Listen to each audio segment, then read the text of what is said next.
So hi everyone, I'm Gary. I'm with WS Audiology. So I am responsible for global people and OD in my organization. At the same time, I'm also HR responsible for Singapore, and because we just went through a merger recently, so I'm also driving culture globally in the organization.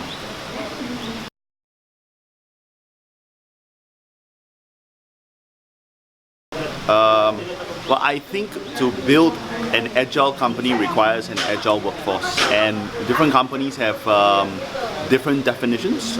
In my organization, it means that we need to optimize the workforce, balancing between business needs and forecasting into the future, looking at scalability. I think one of the biggest challenges that companies face today is when can we have the right talent at the right place at the right time.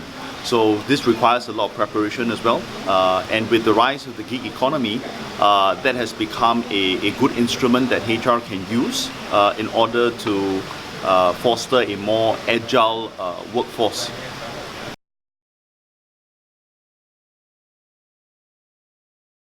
Okay, I think the biggest challenge that's facing HR right now is that business is facing a lot of disruptions, and HR has to evolve faster than the business.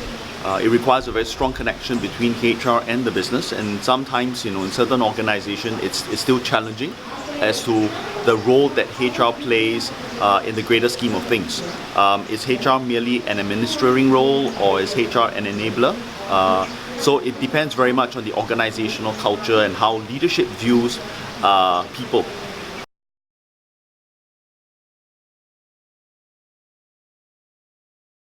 Okay, so in the midst of all these challenges, I see that people development plays a very big role. Many CEOs that I know have said that people are at the heart of what we do. They are we need to invest in people. People are our greatest assets, and it's the role that people development plays. I think it's a combination of in-housing certain capabilities and outsourcing others. Some companies have said, oh, why should we in-house? In-sourcing our people capabilities is not just about cost savings, but it also helps to continuously build the organizational culture that we want to build.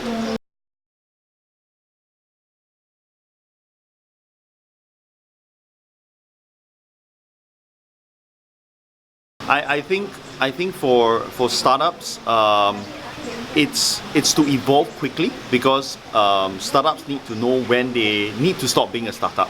Because sometimes, I came from a startup environment myself, and it used to be that a person is supposed to be able to multitask and do different things. There's a lot of very strong family bonds.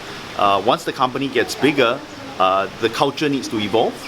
People's roles need to be clarified, because once the company scales, we can no longer carry the same responsibility that we used to have at the startup level. So I would say that evolve your HR capabilities together with the organization.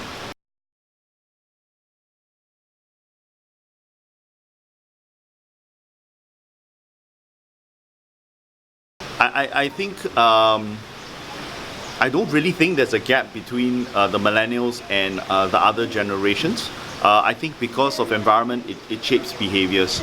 I think there are those from the older generation who are more exposed to the newer technologies, and they themselves are becoming younger at heart.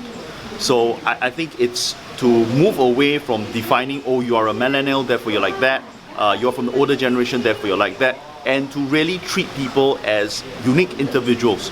Because I think that is also the ambition of HR, to be able to customize and tailor HR needs to what each person really looks at when they are in a work environment.